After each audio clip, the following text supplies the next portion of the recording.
Everyone should learn these practical life hacks. You'll regret it if you miss them. 1. Old tailors won't tell you this. Insert the zipper pull into the middle of a fork and you can fix a broken zipper on your clothes. 2. Painters won't tell you this either.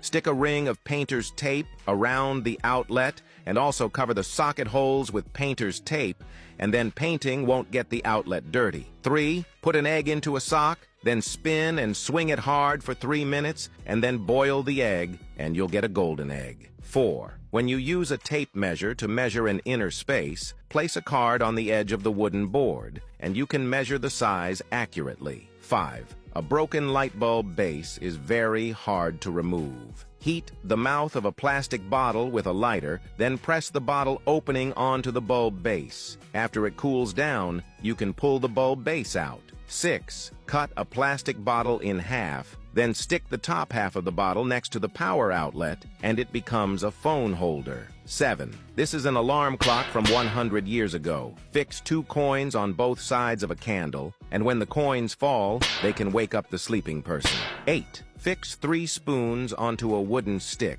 and then you can replace the broken light bulb on the ceiling. Have you learned these practical life hacks?